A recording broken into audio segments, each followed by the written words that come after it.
Good evening, and thank you for waiting tonight. We had to wait on that big game. Gators winning over Alabama in a tight one, although they led big time. Tonight on the program, we've got several people who can weigh in on that. One being, as soon as he gets here, we'll have Edgar Thomson, maybe on now. Allie Peak Wilbur is here. I see Edgar. Edgar, I'm coming to get you in just a minute. And I'm going to play the open, and we'll talk about Gators win over Alabama in Alabama. Another win over a top team. This Gator basketball team is hot for sure. So stand by while we go up here and get our information, our music, and we'll get started here with it. Yes, it's time again for Buddy Martin. Call him up and tell him what you're thinking. But be kind because he's doing the best he can. Better, stronger, faster. Mama says that alligators are ornery because they got all them teeth but no toothbrush. Hey, what if the voice calls while you're gone? Take a message. Bye. You ready, champ? I'm ready for this my whole life. I'm incapable of small talk. But that's why you love me, right? Kind of intimidating to be in the presence of so many great athletes.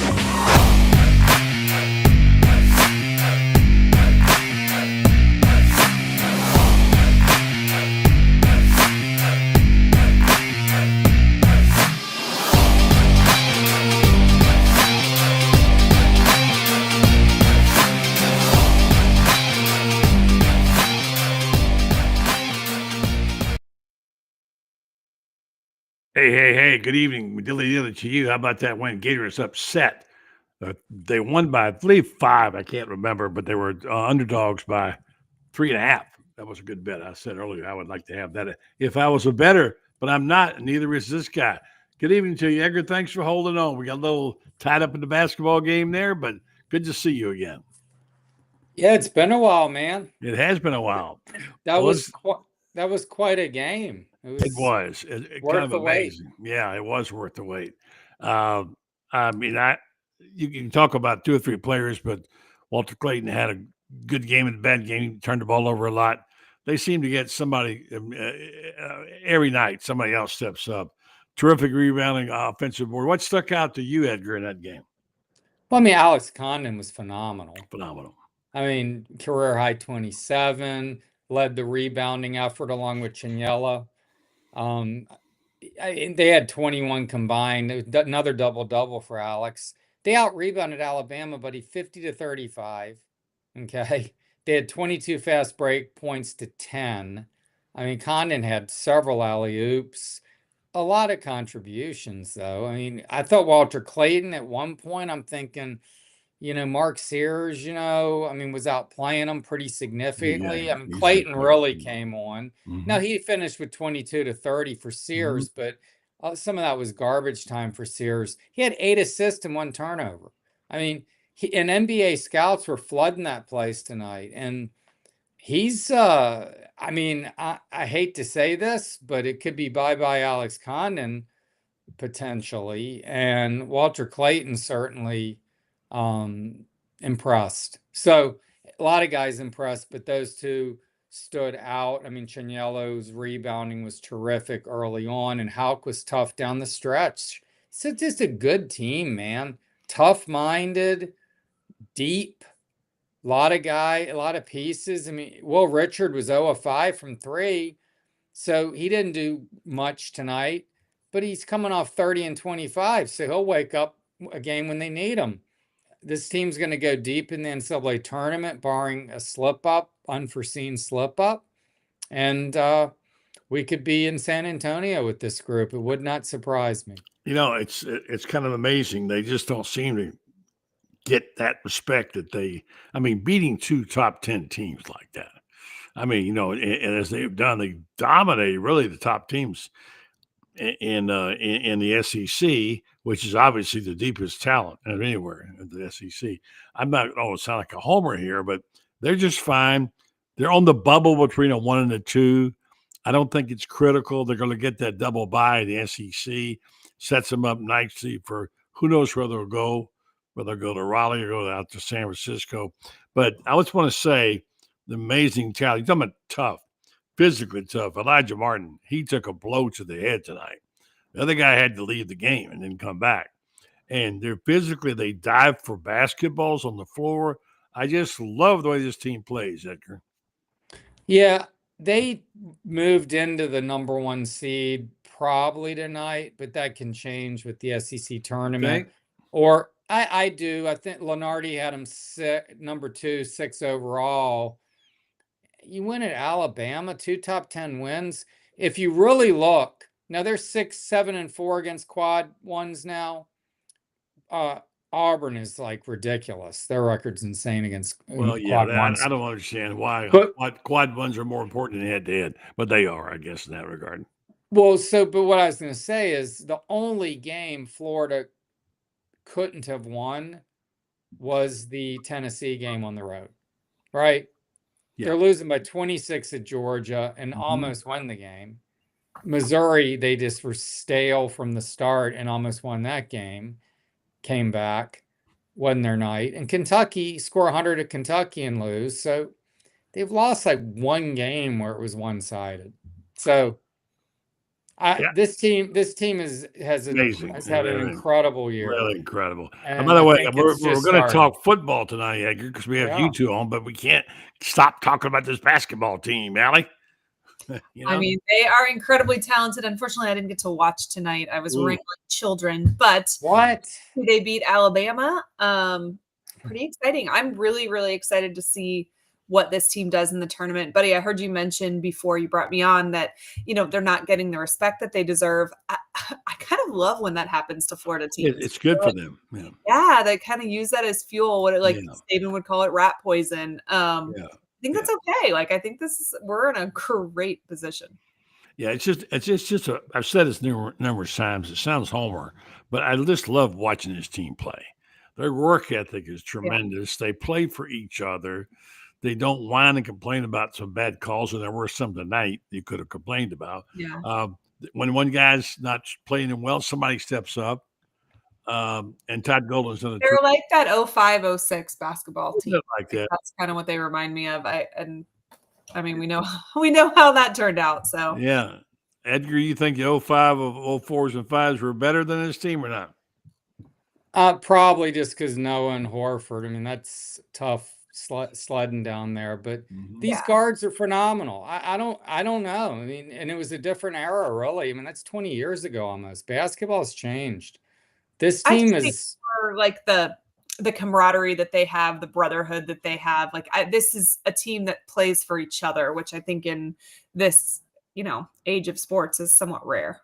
I've never seen a team with 5 really good guards. Never. And this is not including the front court, which can hold their own with anybody. And as Franz likes to say, that's 25 fouls in the paint you can give too. So they got incredible depth.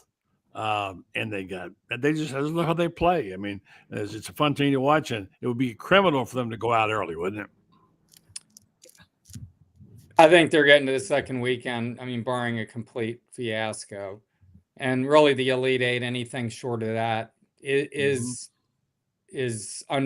be underwhelming. I think everyone's expecting at least a shot at a regional final. My favorite players have been Alex Condon all year long. And obviously, I mean, I like the guys that aren't necessarily the starters, but they got so many players that are fun to watch. Condon's amazing. And we were talking about this before, Allie, about whether he might come out and go to the NBA. I've seen stories, but we know there's been scouts there about them loving him, his height, his ability to handle the ball, his toughness. And he showed his toughness. So just fun. So now they're going to play at home against Ole Miss. And if they win, will they get that number one? I don't know. They certainly will be going to the SEC tournament in Nashville as a quad not that having a double bye, which is a huge advantage, Edgar, when you don't have to play those many games. Well, last year they wore out. I think Todd felt a little. And then you had the Hen Logden injury in the tournament final. Look, this team will go to the SEC tournament in position to get a number 1 seed. Jay Billis tonight said it. 2 things interesting. One is if you look at the history, which I'm going to look at, because if they do get a number 1, I want to be prepared how they fare. Typically, number 1s, how far they go. He just says overall they tend to do better, even than the 2s. We'll see. I mean, it's got to be true, I would think. The other thing he said is this is the best conference relative to the competition ever that he's seen. Yeah. Now, this is a guy who's ACC guy. Now, I grew up in ACC country. I was living in Virginia when Jay Billis was at Duke. I mean, I remember him as a college player, number 21, I think. But the point being is that's coming from an ACC guy who's biased. Yeah, but I Best mean, conference ever. Stevie Wonder could see that. I mean, okay, well, I guess. I mean 13 best ever? teams. I mean, Best 13 ever? teams can make the. Well, I mean, I don't know if you want to talk about depth. Now, if you want to argue that, that Carolina and Duke all had better teams, fine. In terms of depth, Well, what about Ralph Sampson in Virginia? And what about him? I those saw him teams play. back then? No, I saw that team play. No, Buddy, no. they were them in North Carolina were in the 1981 Great. Final That's Four. 2 teams. That's 2 teams. I'm talking about 13. I'm saying there was great basketball in the ACC, Len Bias and Michael Jordan. I didn't say that. I didn't other. say that wasn't great basketball. I'm talking about the depth of a conference. Never has there been 13 I'm teams. just saying, I was surprised Billis said it. That was all I was saying. All right. Given his background. All right. I mean, if he's saying it, it's kind of like, okay, it's hard to argue if he's saying it. That's kind of what I meant. Yeah. Allie, we are going to talk football tonight because this show was designed to do that, but we can't get to that just yet. You have your podcast. You do mostly all football. Yeah. But you travel amongst a lot of Gators. What do you hear them saying about this basketball team? I mean, I was talking to, I have a family member who's a pretty significant booster, and he's just like in love with this team. And we talked a little bit about the stuff that's gone on with Todd Golden, and he was saying how the program as a whole is so glad that that's just behind them, and that he has, such support from Strickland, and essentially they want some of these other programs, football being one of them, to kind of start, producing in the way that basketball is producing. And I think they expect, he told me he felt like if we didn't make it to at least the Elite 8, but potentially the Final 4, it was kind of going to be a disappointment at this point. That's kind of what I was saying. It's Elite 8. Elite 8 would be the minimum. I think people would be, and it would have to be a matchup that just didn't kind of go their way. Yeah. But I'm sure Scott Strickland's in full support of this program. I would say it's the best thing he's done is hire Todd Golden. Yeah, exactly. That's true. And I don't even know that was fully his decision as opposed to like potentially a recommendation from other people. But yeah, I mean, it was a great hire. But I do think that all of the extracurricular off the court stuff being kind of behind him has been helpful as well. They can just focus on basketball, and it ended up clearly that the university did the right thing by allowing him to continue to coach and kind of shutting out the noise, because he ended up being, cleared, at least from that investigation standpoint. So I think it's a fun team to watch. I think these are players that we get behind and we can relate to, which, buddy, you and I talk all the time about this, mostly about football, but about how we're just in a generation of sports where, because players are so transient, we don't know a whole lot about them. So we don't necessarily support them in the same way that we did a Tim Tebow or a Danny Warfel or an Al Horford or something like that. And I feel like this team has that. Like, I don't, almost like old school, if that makes sense. Yeah, I have a question for both of you guys real quick, and then we can move on. Because, Allie, I even requested you come on tonight because I need to hear about the punting situation. Yes, she did. She very said, heartbroken that Jeremy Crawshaw's gone. Right? Edgar's now program director for the Buddy Martin Show. I love it. No, but no, it's good. Crawshaw, No, I mean, he's gone. But hold on, here's my question. Right. Joking aside, would you sign Todd Golden to an extension? I would. And what would it be? Mark Long, who I do a podcast with, said 10 years, 70 million. I'm like, yeah, I don't know about that, but I could do 7 years, 42, or maybe do 5.5, and then with some incentives to get him up to, 6 pretty quickly. Because I think Bruce Pearl's 5'9" right now, and will definitely get a contract extension. Yeah. And I think you got to lock in Todd Golden, because people are going to be sniffing around and wanting to get him. You got to pay him the big bucks, and you got to lock it in as long term as you possibly can, because people are going to become knocking on the door very soon. Well, what do you think the deal should be, Buddy, Allie? I'd say probably as long as you can get him. I would, first of all, how long do you want to sign? Secondly, he ain't going to sign anything till this tournament, till this year is over. Right. I would say probably between 6 and 7 for 8 years. Yeah. If you can get him to commit to an 8-year, I think that would be huge, and that it's going to help with recruiting. It's going to help with, getting big dollar donors to buy in as well, because it's a long-term deal. But you've got to think, where does he rank in terms of SEC coaches and salary right now? Great question. Well, of course, Pearl. Pearl is only, but Pearl, he's just pushing 6, and for all he's done, and Calipari's obviously 1, but but like guys like, I'll tell you, Matt Painter at Purdue. We're talking a different conference. How about Oates? Oates is like 5-ish. I remember we looked at it. We were all surprised. Like Matt Painter, back to him for a second. He's like 4.8. I was like, really? That's all Matt Painter makes? That guy's been kicking butt there for years. So they don't pay like they do in football. Obviously. No, I know, but this is a different time. Basketball is a big moneymaker now in the SEC, but not to spend forever on basketball tonight, because we got some serious football to talk about. Do it. I'm going to tell you about our sponsor, number one, our friends at Meldon Law. Jeffrey Meldon, he of course is Mr. Gator, and he's doing nice things for the school. He's also, this is the only official law firm, injury law firm for the University of Florida. Jeffrey gives away great stuff on his web page, on his Facebook page, if you need tickets or goodies, whatever. And they like to say, if you call us, the chances you'll get a Meldon. They're located in 4 places: Ocala, Gainesville, Williston, Lake City. Meldon Law, they won't back down.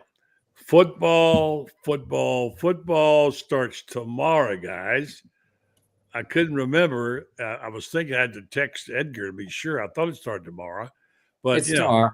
Lagway, it's hard to tell where these things came from. Some of them are like weeks old. And the latest one is DJ Lagway reveal how Florida used Napier. Hot seat talk to motivate people. That was definitely motivation, because I feel like they were disrespecting our coach and disrespecting us genuinely. Well, that's good for them. Here we go. Where was that? I don't know. I was picking it up the off RG3 Twitter. podcast. Could be. I got it off. I'll be honest with you. I got it off Twitter, and I wish I knew. I don't like to use unattributable things. But Billy Napier, it was his 4th season with a roster showing more depth than previous years. Now I went over the roster. I finally got a good copy of the roster. It's hard to get one. I had to cut and paste. They're putting it up tomorrow. Yeah. Well, I wanted it tonight. So I had to go dig it out. But Orange and Blue game on the 12th. I'm glad they're having one. Spring practice is starting out now. So the roster continues to improve. Just overall, guys, how does this roster look to you right now? I'm hearing, last night we talked about this, Lord Meadows. He hangs with some of those people. He said he's hearing a lot of great things about the receiver room and the speed.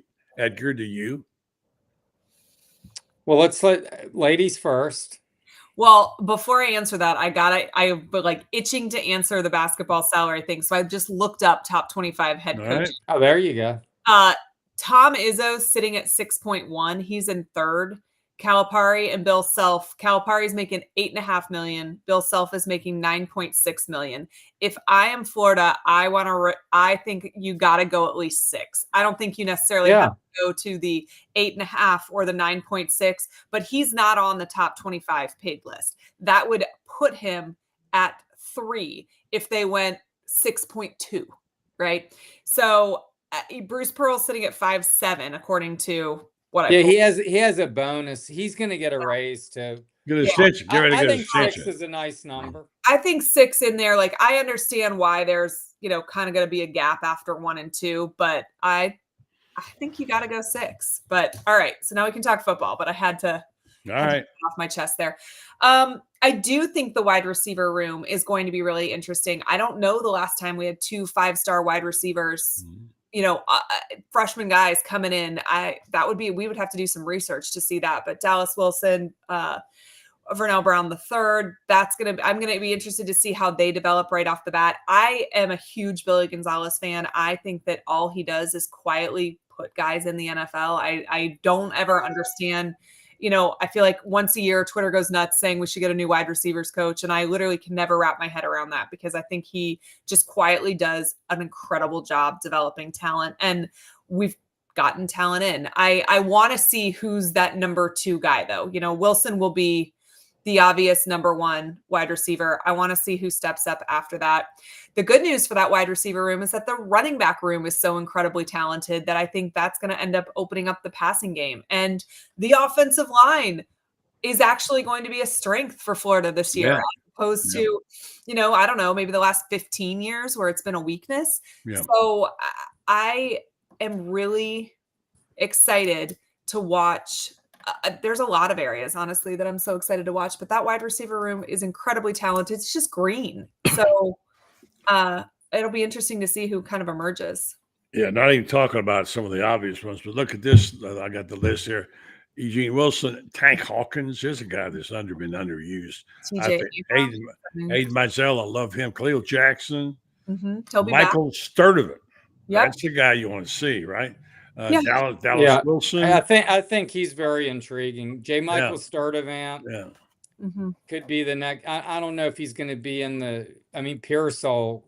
Think how Florida's done with transfers at wide receiver. Well, that's what I was about to say. DK Badger, Pearsall.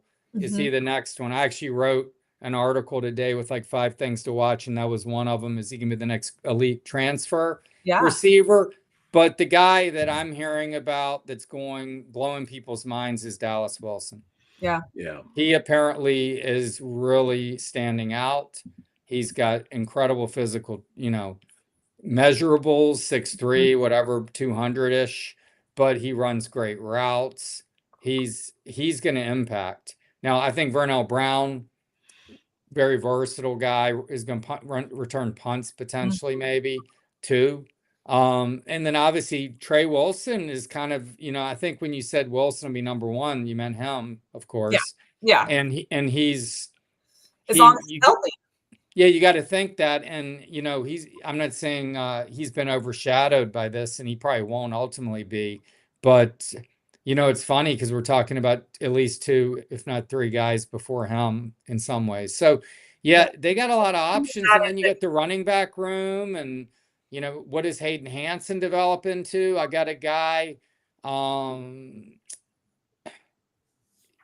an NFL, evaluator, and he said Hansen. I mean, he just loves Hansen. Yeah, he's getting a lot of reps. He's getting a lot of kudos. And that's going to be the, Here's the thing, and I don't mean to interrupt you, I'm sorry, but I want to get this in. There's one conversation that came up the last couple of days from a guy who's kind of in the know, said, Billy is so impressed with these guys that he's thinking about playing 4 wides. Wouldn't that be something? Well, he's never done it. I know. It would definitely be something. Yeah, it would be. I mean, at least put it in for a few plays. At least he loves that tight end, and I understand why. It worked well for him.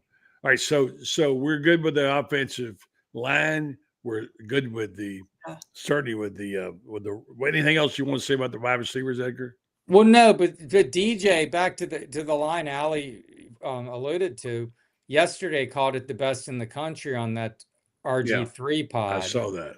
And we'll see. I mean, right tackle, you got to shore up. Bryce Lovett sounds like a top candidate there, but it's going to be competition for that. Austin Barber has to really, I think, play better. I mean, I think he's good. He hasn't been able to stay healthy. I need to see a little more from him. Obviously, Jake Slaughter had a huge year. Interior seems pretty good.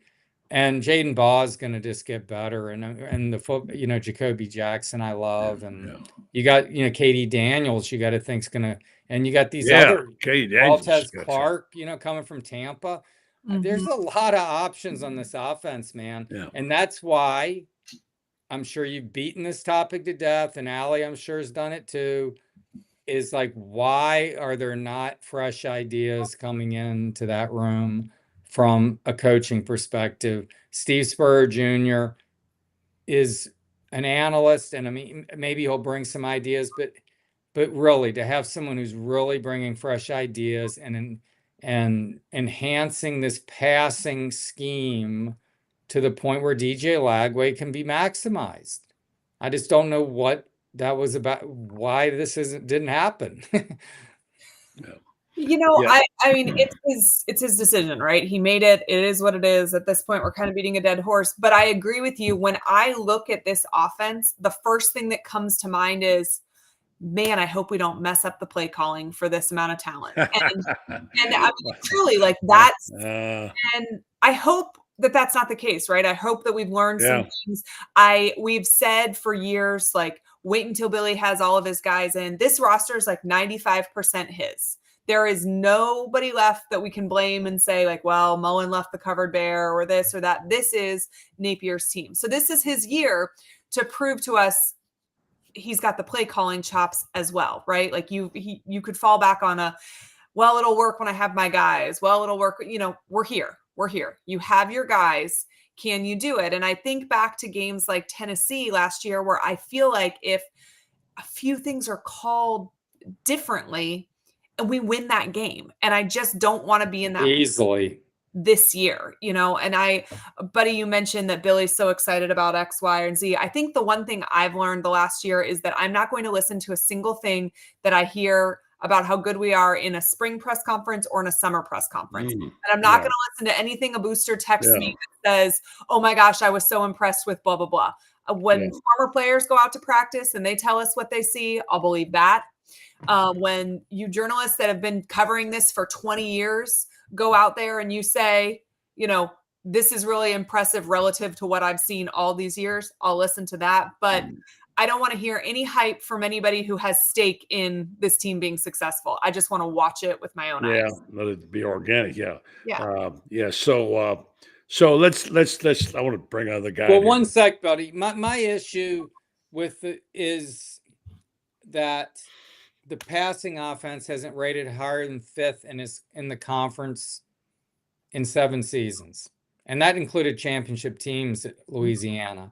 So the passing offenses have not been dynamic and explosive. Now, he's not had a quarterback like DJ Lagway, but is he going to be running an offense that Levi Lewis ran at Louisiana that worked really well with a, athletic guy who was 5'10", 185 pounds? I mean, I don't understand why you're not.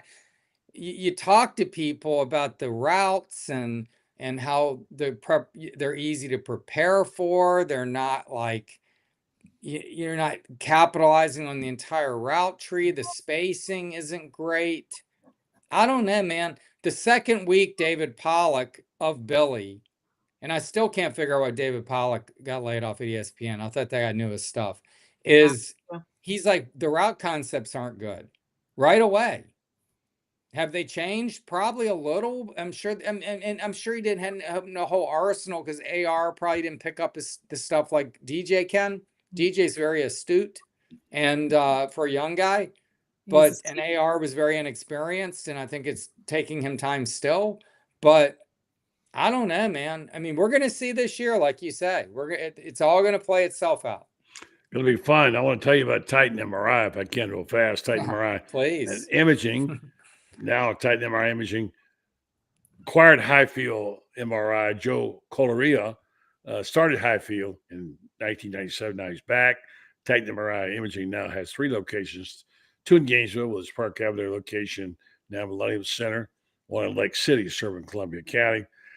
Offer the same great customer service. Now accept insurance. And through their self-convenient pay options, Titan MRI imaging offers MRIs, CT scans, X-rays, and ultrasounds Easy scheduling with lots of options. Check them out. Titan MRI Imaging. It's your choice. All right. So, guys, I want to bring this other guy in here, but I want you to tell me that I want to get one more basketball comment in here before we get to the but we'll stick to football and let's bring this guy for a comment about this team. It has a good feel to it, and even the defense looks like it's shaping up. Is this wishful thinking? I'll start with Allie and then go to Edgar and go to this guy. Talk about how good this team, without blowing smoke and being homers, Allie, how good can this team be? I think it is really reasonable to think this team can win 10 games. I think 9 or above is progress, and it's something all Gator fans should be excited about. They ranked schedules today, and that Florida has the second hardest strength of schedule in the country next year. The SEC, right? In the country as well. Okay. Who's number one? Oklahoma. Oklahoma, yeah. Oklahoma's 1, Florida's 2, but it's not only in the SEC, but the SEC I want to say is like, I don't know, 13 of the top 14 or something, and all SEC teams are in the top 25. We're going to beat the heck out of each other all year long next season. But I do think 10 wins is wholly possible for this team. You think about what they did, and Edgar, and I'll get to Francis' comments. We've got to stop and look back. They beat ranked teams at the end of the year when people thought they weren't very good. I mean, LSU and Ole Miss, that's not a bad couple of wins right there. Down the stretch, they did win 4 in a row, even though it was Tulane in a bowl game. I mean, that was really an improvement. I mean, Billy went from off the landscape someplace to Never Land back to the football world. People realized, hey, Billy Napier, maybe he can coach. And this guy, DJ Lagway, he's special. Edgar, how special is he? DJ Lagway? Yeah. How special? I mean, the guy could be generational, transcendent. He could be as good as anyone that's come through here, maybe. And that's saying a lot. I'm not saying maybe he won't have the will of Tim Tebow, that winning edge that Tebow brought up. But in terms of throwing a football, my Lord, it's incredible some of those this kid can already make. Now, there's some skills too. Excuse me? I said he's got some leadership skills too. Oh, it's like I was talking about. In fact, I've referenced your Facebook page, buddy, more than once. There was a scene that you guys put on the page of him slapping 5 to every guy coming out of the tunnel at the Gasparilla Bowl. Every single dude. Walk on, it didn't matter. Boom, boom, boom, boom, boom, boom, boom. And then he turned and went out on the field. I mean, he touched every guy that came through that tunnel. I thought that was really cool for a 19-year-old to show that kind of like buy-in. I mean, he's bought in and he is a leader. And he was hurt. He was not even healthy. Yes, that was the key point. He wasn't even healthy in January. I mean, he was still kind of he's still like, I mean, not now maybe, but he was still trying to get healthy well after the season. Yeah. So he wasn't playing at 100%. I remember that Kentucky game, the first play, if you recall that game, he went around the right end for about 13 yards. Yeah. And all of a sudden, Kentucky was like, okay, hold on. That's going to be an issue. And they lit them up. So him not being able to run really took something away. So, the kid's phenomenal. I think the defense, back to that real fast, the front 7 looks like it could be somewhat formidable. If it can get a little depth there and avoid some injuries, they have some pieces. These young linebackers, you got your love Miles Graham. I love Miles Graham. Yeah. Yeah. So I think this team has tons of potential, man. Yeah. They need to maximize it, I mean, and like Ali said, Billy has his team, and this is going to be the year that decides his fate. This is the year. And France Beard, I know you think that. First of all, quick comment on the basketball, friends. You're watching that, and what a win! Another top 10 team. This team just keeps on going like Energizer Bunny, and I still don't think we've seen our best basketball.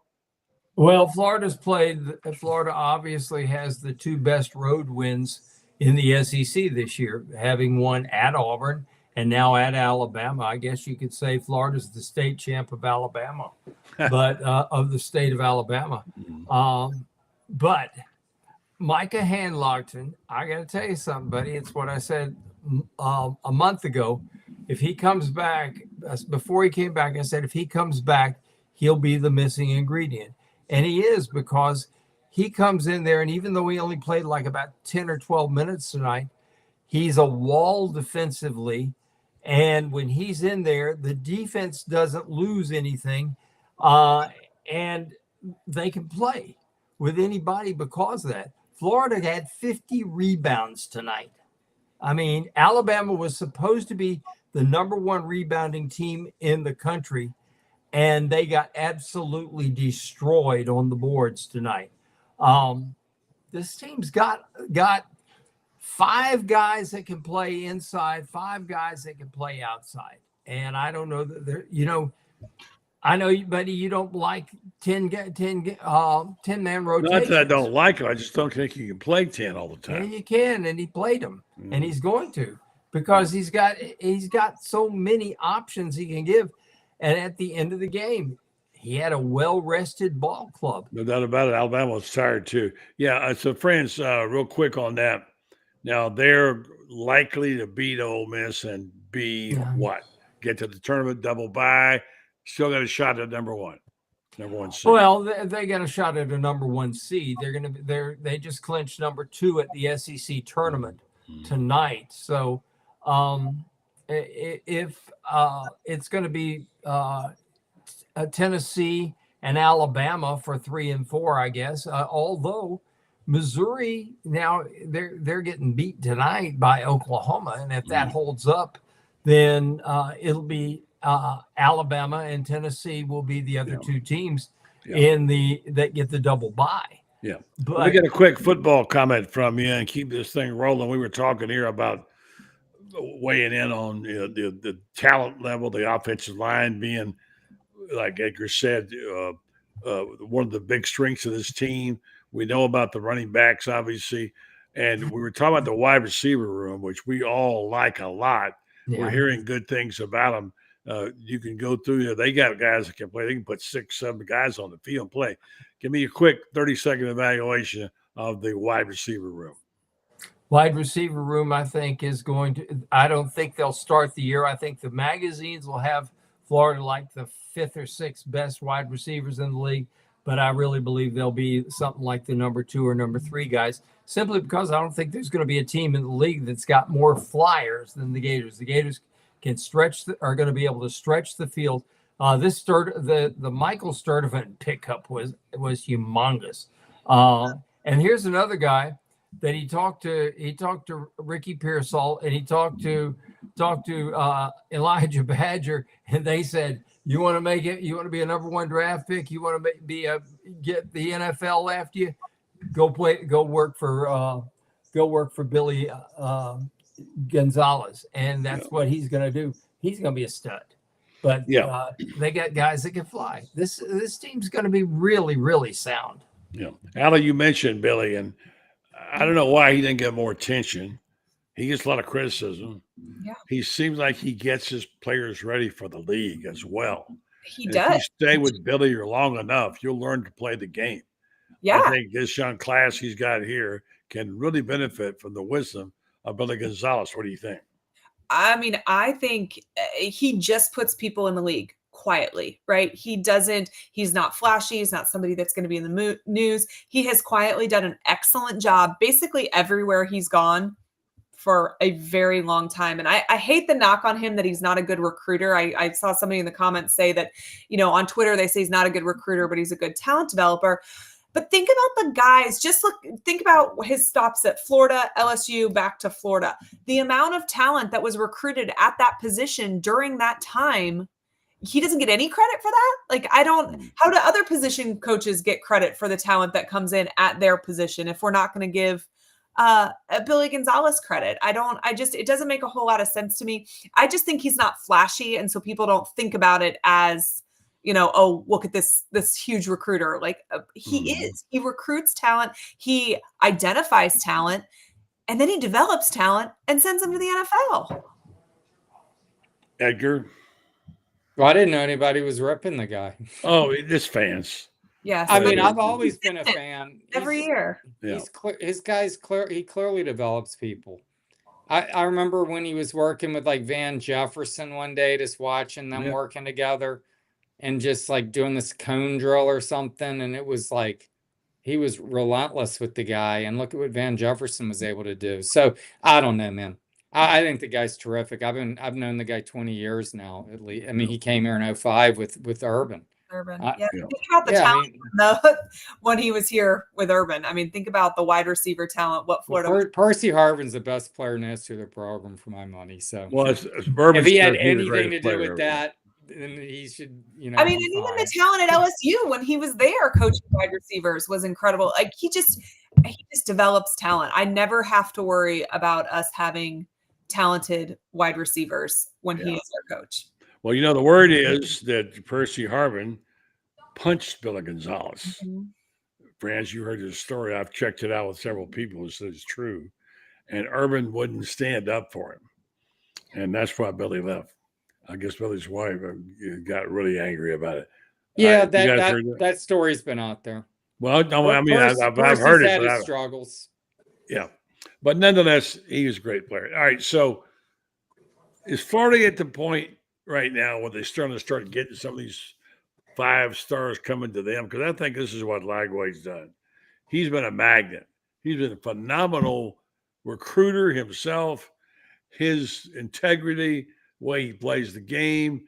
People want to play, friends. People want to come catch some of those balls from DJ Lagway, and he's been a huge factor in bringing players here. He has been, and this is going to be a big year. Allie, I think, is correct in that they could win 10. If they get 10 games, the recruiting's going to go through the roof. Nine's going to help a lot, but if they get to 10, the recruiting will go through the roof. Recruiting follows the winning, and when you win, you recruit well. Some people say it's the other way around. You recruit well, then you win. But when you win, you tend to recruit well, period. And Florida is in a situation, I can't say that they 100% turned the corner because this is a big year. This is a make or break year. As much as I hate to say it, I think last year proved that Billy can coach. But the question is this, can he do it back to back? We know he can lose games back to back. Now he's got to prove that he can win back to back. And that's going to be the big question mark, I think, going forward. Can he do it in consecutive years? If he can, then he's home free. Yeah. Yeah. So I don't want to start being critical of Billy because, oh my gosh, he's coming off a 4-game win streak. He's been bashed enough. He's got a brutal schedule. You can go down almost. You can almost see 8, maybe 9 wins, maybe this year. But there are people who don't like his MO, who don't think he's enthusiastic enough at certain times, or he doesn't do this right. He's not a good play caller. There's always somebody criticizing Billy for something. And this is something that knows Billy pretty well said to me. I don't know if you guys, he said he's almost like a little old lady and how he approaches things. So meticulous. He wants everything to be in order. He keeps a piece of paper in his back pocket. Everything has to be sequential. He can't do this till he does that and so on. I don't know. Is he too much that way? I just want to see him just let loose. It's funny, Edgar, the quote we all jumped on when he came here was "Scared money don't make money." Mm-hmm. That was that's a bon vivant. That's a girl. That's the kind of guy Spurrier. He didn't like that at all, Edgar. No, he's very meticulous. Meticulous, calculated. I mean, he has his plan. He's believes in his plan. He's trying to stick to this plan. And like I said, it's going to play out one way or the other this year. I don't know that I'm ready to say they're going to win 10 games yet. The schedule's pretty brutal. I mean, let's see some of these, the offensive line like really come along. I mean, I think it could be good, but it's still got to show it. The front 7 still interior defensive line doesn't have any depth, right? I mean, Jamari Lyons is coming off a very severe injury. I mean, Caleb Banks was great in November. He needs to be great in September this year, all the way through November. You can pick apart and question. You can say Ole Miss dropped a bunch of passes. You can say LSU was dysfunctional. Florida State stunk. Tulane had its backup quarterback. You can pick it apart and look at it half glass empty. But I see a guy who's evaluated talent very well, really. I think the roster's got a lot of potential. Yes, I do have some staff concerns. I mean, there's a lot of youth on that defensive staff. And again, back to the, passing scheme, but we'll have to give that a chance to marinate and see what it looks like. But he has got the key position in place, quarterback, and he's a leader, as Ali points out, and we see it. And the kid's incredibly impressive and could elevate this team to a really high level just himself, especially if he stays healthy. So, I mean, look, man, I'm looking forward to this season. I'm not looking forward to the first 2 games. I'm tired of watching LIU. USF, I'm fine with, I guess, because they are an in-state school. Let's, not a fan of opening against garbage like that. Those kind of teams need to get off the schedule. Let's start playing the games, right? I mean, playing the real games and putting a resume together. Now, that's not going to be the case this year. They're going to hit when they go to LSU and Miami, it's going to get real. And from there on, but I'm not going to be very enthused for the LIU game, I have to admit. Well, I think LSU ended up on the schedule because we had a cancellation, right? It was FAMU. Okay. It's just just stop these games.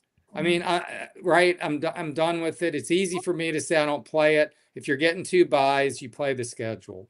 You play a real schedule. We have the number 2 schedule in the entire country with that. No, I know. I mean, but do they need another hard one? Well, because of what's going on in the college football playoff too, people are going to schedule easier. Just watch. For sure. So really with the way they made the decisions last time around. The simple thing to do is say, okay, you can play your D1 AA team, play it, make that your spring game, give them the paycheck and stuff like that. And I do know it's been thrown around. Now, how serious they're going to be about it, I don't know, but I know it's out there and it's being talked about, the possibility. Again, possibilities and reality sometimes move, they run the 40 about like Edgar and I do, which isn't very fast. Although Edgar could outrun me. I think Edgar could beat you to 40. He would. I think Alec could beat you to 40, by the way. Probably. Here's all I'll say. You should have one game that helps another program. I'm fine with that. One. You play a 9-game SEC schedule, you play Florida State, and you play a Big Ten team is what they're talking about in there. And that's your schedule, and you play it. I mean, these kids want to play it. The kids want to play that, right? Well, play Western Kentucky or play Stanford. Play Western Kentucky or UTEP or somebody. I'm saying you get one of those. Yeah, exactly. And that's okay. You're right. You're right. But don't the kids? I mean, you're married to an ex-football player. He didn't want to play those Louisiana Techs and stuff, right? Well, mainly because we didn't punt in them. Good point. Nice. That's a good point. Yeah. So, guys, in the remaining minutes, let's get to the defense, okay? Because we haven't talked about it. It's hard to assess the defense, especially in spring games, because they don't really have tackling. But let's talk about a few players here. I want you guys to help me out. I'll mention 3 names. George Gums, what a surprise he's been, man. Tyreek Sapp and Caleb Banks. They had 16 and a half sacks last season. Now, like you said, they need more. But they lost Cam Jackson, Des Watson, and Joey Slackman. So let's talk about the defense. What else has to happen? I love their linebackers, especially Miles Graham. And I think they got some good players in the secondary. They need help in their coaching in safeties. But let's talk about the defense. What about that? Who's going to fill out the interior front 7? And who's the DB that's going to come shining through? Edgar? Well, I talked about the front 7 already a little bit. Caleb Banks needs to hit the ground running. He obviously was very impressive down the stretch. Impressive enough he could have left and gotten drafted, and probably in the second day. I mean, I'm thinking. I mean, he looks the part. The guy's impressive, and he played like it, and especially in the Ole Miss and LSU games. I think, and Sapp coming back was huge. Gums is definitely could go from a kind of a revelation to a real impact player. Yeah. And that was a great transfer eval there. But Lyons, I liked what I've seen, but he got hurt seriously in that first scrimmage. And LJ McCray needs to make that Jokum jump, where he really goes from being a guy who played some to really being an impact dude. I don't know if he needs to be Jokum Noah great, but he could be something. And then the linebackers, I mentioned him. Aaron Childs is the one who intrigues me. I mean, this guy's like 6'3", can run. I mean, we've seen Pup Howard's a good player. He's a heady player. He's a physical player. I think Childs is a real playmaker. And Miles Graham came on as the season went. He had an off-season back surgery. I don't think he was probably really confident and fully healthy until as the season went on. And I thought he was great down the stretch. So I don't know. In terms of the secondary, I don't have a lot. I mean, it's not in front of me, so I can't pull it off the top of my head. Okay. I'd like to see Devin Moore stay healthy. I think that guy can be elite. Aaron Gates, how fast he comes back, I don't know, but I loved him till he got hurt. So, Sharif Denson, Cormani. I mean, I was going to bring Carney McClain up. He's the guy we're all hoping France and Allie are going to fill that void and step up. Is the guy going to play or not? He's back. I guess he's on scholarship. He got that one pick against Kentucky, but then he kind of fell off. This guy's got 5-star talent. Can they get him on the field, Allie? I think one of the things that Coach Napier does best is reach his players. So you've got a guy who Dion thought essentially was too lost to help, right? Kind of sends him packing on his way. We watched what happened when his teammates surrounded him, when he got that interception and they celebrated with him. And I feel like it's obvious that they want him to succeed. And Billy was willing to take a gamble, which I don't think was a huge gamble. We talked about it when it happened. I mean, at the time he was a walk-on. He's been scholarship since, but very little risk taking him in. The culture in the locker room is so good that it's not going to be affected if he ended up being a bad egg.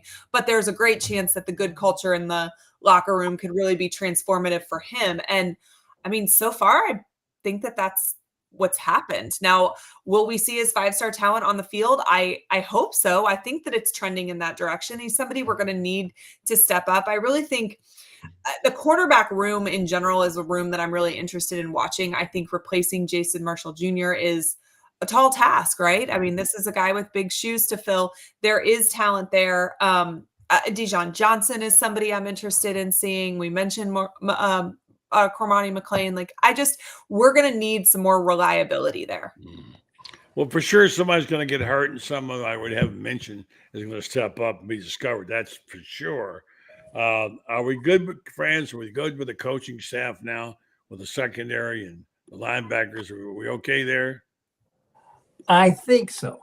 And a big emphasis on the word think, because I think they brought in a couple of younger guys who the word is that they're big guys with enthusiasm, and they both have the tie. Sunseri has the tie to his dad and to Nick Saban. I like what I'm seeing there. Deron Wilson, I think, is a good football coach. And finally, he's going to have some talent to work with. I mean, you look at how much Arkansas improved, and they really didn't have a lot of talent. So I think that this coaching can be good. My question is going to be the depth at corner. I think they're going to be fine at safety, and I wouldn't be surprised to see him pick up 2 guys off the portal after spring practice, and I wouldn't be surprised if both of them are in the secondary. Well, who do you like? Who do you like at safety? And I'm not even calling you out. I mean, I'm concerned. I wonder at safety myself. I mean, Bryce Thornton came on, and I like Castell, but he's hesitant back there. Well, I I just think that Castell is going to take a step forward. I like that. I love the kid. I think Gates is going to be that guy that probably. Well, Gates is incredible, but I mean, he tore his ACL, right? Yeah, like in November. But I think he'll be. I've heard that he has come along very well. I don't know that for a fact. Ben Hanks intrigues me. I'll say that. And they did recruit some young safeties. I'm trying to remember the kid from Jacksonville, Mandarin, played with Tramel Jones. Yeah, Stubbs. He's intriguing for sure. And that Hayward kid, the Georgia kid, I think they recruited some guys. I'm trying to remember. I should be trying to pull stuff up. Honest Cannonberry is another guy that they felt that Billy felt that this is a guy that should have been a high 4-star. And instead, he was considered a high 3-star. But I like the young talent there. I think they're going to be, again, Edgar. Yeah, I'm pulling it up now. It's Laganza Hayward. Laganza Hayward. Yeah, I think they got some pretty impressive recruits at that position, but it's hard to play safety as a true freshman. Well, they got Stubbs kid will flat out knock you into next week. Sorry about that, Allie. I didn't mean. Oh no, I was saying Caraway coming in. He's a senior. Oh yeah. There's That's some right. Some age there as well. Mhm. But there's a lot of transition in that. Got to tackle. You got to make the tackles as a safety. I know you have to cover also, but all right, guys, how about this? Who is Tommy Doman? Michigan punter that transferred. Hey, she got it. That's why you're here tonight. Yeah. Give us a rundown. Yeah, How's he going to replace Crawshaw? I don't know a whole lot about him yet. I'm hoping to get up to spring practice and watch a little bit, but I think it was a smart move. If you're not confident that you're in your true freshman that you've signed, which, you guys have been around, you remember there was a period of time where we went 4 years and then got a punter, 4 years and then got a punter. We weren't doing this, every couple of years. You came in and you were playing every game of your college career and they weren't signing another punter until you were gone. But that's, if you're not 100% sure that the true freshman that you signed is going to be able to be the guy day one at 18, it's smart, right? It's smart to take somebody with game experience, Big Ten experience, weather experience. He's not going to see anything down here that is going to touch some of the games he's probably played in as a Wolverine in terms of temperature, right? He might just be hot. I think it's big shoes to fill. Jeremy was a really talented punter. I think he's going to have an NFL career. But it's an important position, right? And we have a legacy of really good punters at Florida for a really long time. How far can Jeremy sat a year before he punted too. Yes, Jeremy did, but I'm thinking like Eric, Chaz Henry, Johnny Townsend's. Well, Tommy transferred in. Tommy was at Tennessee, but Johnny was there. Kyle Christie was a Ray Guy finalist in 2012. Kyle Christie was right after Eric. Or no, it was Chaz. It was Eric, Chaz, Kyle Christie, Johnny, Tommy. Mm-hmm. There's, in all of Tommy didn't play all 4 years, but all those other guys, 4 years in a row. Then the next one, 4 years. They had 1 year with some guy, I can't even remember his name, with Mullen, and then they got Crawshaw.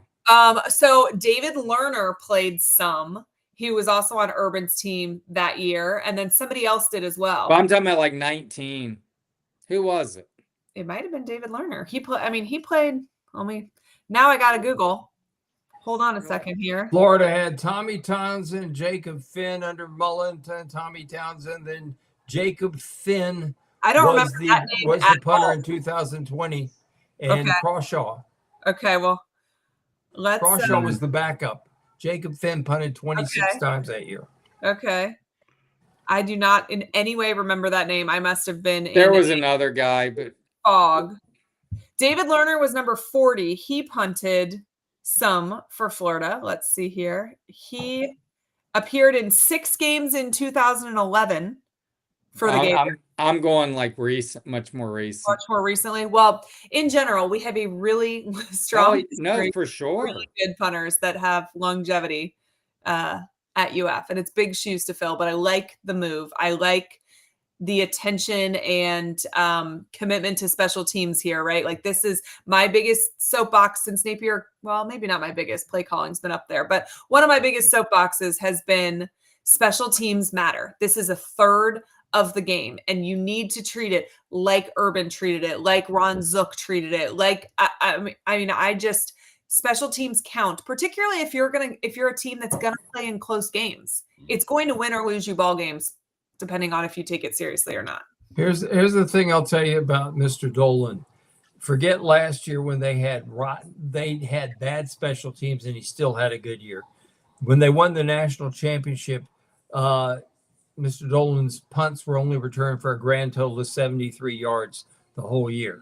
Wow. Gets a lot of. He's not gonna hit as many 50-yarders as Jeremy hit, but he's going to get a great deal of hang time.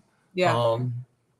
And so what do you want to do? You want 50 yards and the guy gets 10-yard return, or do you want a 40-yarder and the guy gets nothing?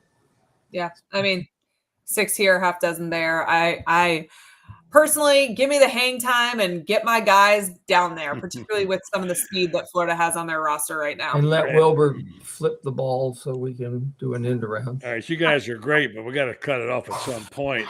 I just want to say that the greatest name of anybody is the guy who plays on special teams. They need to move him to linebacker, Trace Mack.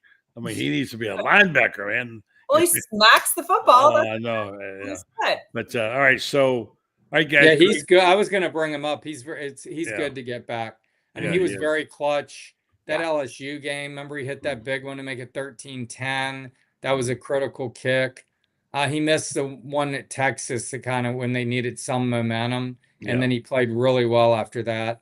Had some 50-yarders. The guy, he's very, very good. He's a weapon. In that game. 18 and 21. Yeah. And I'll throw a name out there and ask how many people. I know Buddy does, but do y'all remember a guy named Bobby Joe Green? And Don Chandler. Well, yeah, Bobby Joe Green was an NFL player for years. Yeah. He used to take hula hoops. He used to coach the punters, and he'd put hula hoops out on each corner, and then stand at the 50-yard line and make bets that he could put the ball in the hula hoops 8 out of 10 times, and he always won. Didn't he play for the Steelers before they got good? It was the Steelers and then the Chicago Bears. Yeah, he was with the Steelers. Don Chandler played for the Giants for a long time. Yeah. And the Green Bay Packers. He was the Packers kicker in the Super Bowls. Yeah. The original Marlboro man for the commercials. We're talking to Allie about people she's never even heard of. No, I have, but that's a really good Jeopardy stat. There you go. You could have a special teams Jeopardy. Allie could host it. All right, he died guys. of lung cancer because they gave him a lifetime supply of Marlboros as part of his cautionary tale too.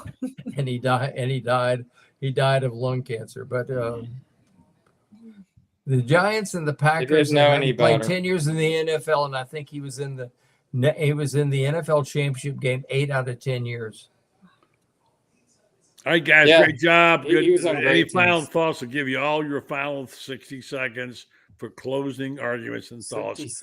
Let's start with Allie.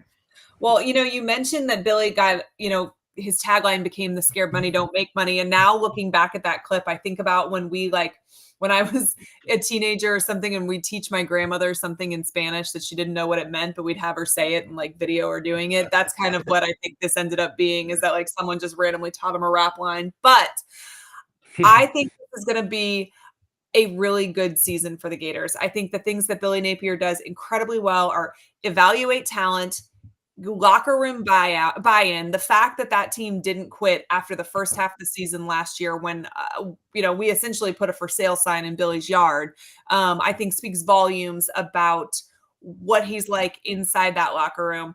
And I really think we've seen him do some interviews lately where we've gotten a little bit more of a glimpse about who he is. And I think huge for him. And I hope we get to continue to see more of that. Good points, Allie. Edgar?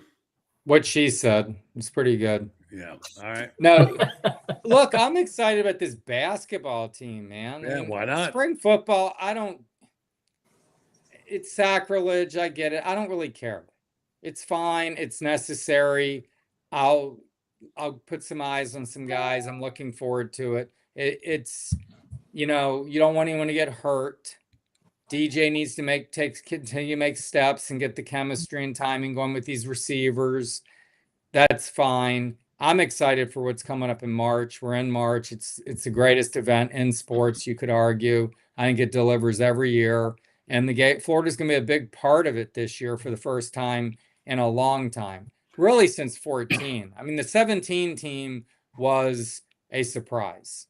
Fluke. This team is expected to do something like that 14 team was. And I think so. There's going to be a lot of buzz and excitement going into March Madness with this team.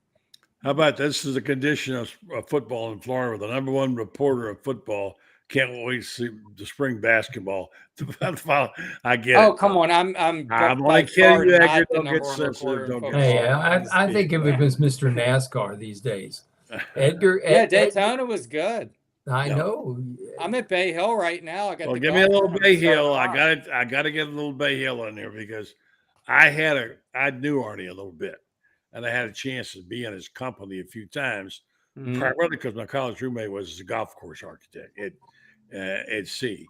And the times I was around him, such a neat experience. I mean, not going to dwell on it, but he just was. I love the story about Curtis Strange. You guys ever heard that story about Curtis Strange, Arnold Palmer? Tell me. Strange, well, it's a great story. I mean, he went to Wake Forest like Arnie. Yeah, but that's not the point. Curtis was a kind of a wise ass when he was a youngster. 24, 25 years old. He came down to play golf, I guess, in the Citrus Open, whatever it was. And he was asked to sign the autographs. And he went, shh, like that real fast, you know. And Arnie called him off to the side and said, let me tell you something, son. If these people care enough to come over here and ask for your autograph, you owe it to them to write a legible name so they can read it. Don't ever do that again. You think that didn't stick with Curtis? He told the story years later. But he didn't say it in a mean way, and he wasn't kind of get off my lawn guy. He was a tremendous guy. You talk about charisma. I mean, he would light a room up. And I'm glad they got that statue of him out there between 1 and 18 like that because he was special. Let's remember, it was his golf and him playing with Ike at the Masters, and so when he won it, and of course, when he drove the green in Cherry Hills, that was the beginning of TV golf right there, really, that right there. So, the 1960 U.S. Open? 1960 U.S. Open at Cherry Hills. Yeah, well, so, I mean, here, just yesterday, they gave the award to Justin Rose and his daughter's there, his grandson there, Sam and Amy Saunders. Yeah. And it's all Arnie here. It's just a whole, everybody pays, homage to the man, and he's as still they so should, revered. as it should be, as it should. Oh, be. Everybody just talks glowingly of him. He was like one of one, as his grandson said, just the way he treated people. He was, and the philanthropic work. I mean, Arnold and Winnie Palmer, Hospital for Babies. Did you have your babies there? No, Allie, I did not. not. Because I thought you lived in Orlando, didn't you? I did. Winter Park Hospital is where I had. Okay. But they have that. They have the foundation. They're just doing stuff. That's what they care about. This golf tournament facilitates a lot of charitable work. But, it's a great golf course. It's a hard golf course. It's supposed to be blowing like crazy this week. I mean, it was blowing today at like 5 o'clock. Every year. It is going to be a nightmare out there. It's going to be fun and to those watch. greens will be dried out, man. They'll be rude. Oh, it's going to be fun to watch. Allie could care less about this, but it's going to be fun. That's not true. And I've been to it. I did radio in Orlando. We covered it every year. All right. Well, good. It's an incredible event. I love it, man. Here's the deal about Arnie, I want to say. Okay. Is that you remember, I mean, I know I'm an old guy, and I treasure the times I had to spend talking to him. But you don't realize how much he was beloved. When Jack Nicklaus beat him, when Jack was, 21? And they hated Jack. And they gave him the nickname Ohio Fats. Yeah, because he was chunky. Oh, to say the least. Fat Jack. But you know what he did? Jack Nicklaus made himself over completely. He lost a bunch of weight. He got great looking clothes. He quit let his hair smoking. grow long. Well, not really, because he was a closet smoker. I smoked with him, I know. So, but nonetheless, the bottom line was he did all this, and he made a really concerted effort to know the names of everybody who covered golf. He said, "Yes, Edgar, I got that. Oh, okay, yeah, Allie." He knew everybody's I will name. see Jack Nicklaus tomorrow, and he'd walk up and say, "Hey, Edgar," and he'll Absolutely. squeeze your arm, grandfather. Absolutely. He's a good dude too. Those Great two dude. guys. Gary Player. I mean, he's amazing. Yeah. I cover him with the father-son. He was 89 this year. Yeah. He's got a new girlfriend. Who's 83. Yeah. I mean, he's incredible. Like his Wow. stories, we talked to him for 45 minutes. I mean, but Arnie was the man of all those. He was Tiger before Tiger. Right. He put golf on the map. Endorsements. He was the first real endorsed athlete. And he's an incredible influence, man. Yeah, don't get me started on Arnie. I could talk all night, but the one thing you can. what do you got with Arnie? Let me finish this one. Let me finish one thing. All right. Since you brought it up. I used to write a story every year and cover the Masters. And I'd write for the Augusta Chronicle. They ran my column there for a while. One year, Arnie always sat outside, in the lawn by the big tree, would sit there and have his Arnold Palmer's or whatever he had. And vodka. I went looking for him. I want to do a story about the secrets of Augusta National, things that people know that we don't know, right? So I went down with Arnie. I asked him a question, and he said, "Well, let me tell you something. Down the hill at 11, if you go back in the woods on the left, there's a latrine back there." I said, "Really?" He said, "Yeah, because," he says, "I have to use it sometimes. I know." He said, "You go back in there and you go in the woods and you see guys disappear and come out. There's a bathroom back in it. That's one of the secrets." Point is not that's the great story. He was giving you something, always gave you something special. Love that guy, and I really will always miss him. And I thank him for what he did for golf. Friends, your thoughts? P-Head Walker, the late, great Wake Forest football coach, said the best running back he ever saw in high school football was Arnold Palmer. Interesting. And Jack Nicklaus, I will tell you one quick story. Well, he was a badass fullback, wasn't he, Jack?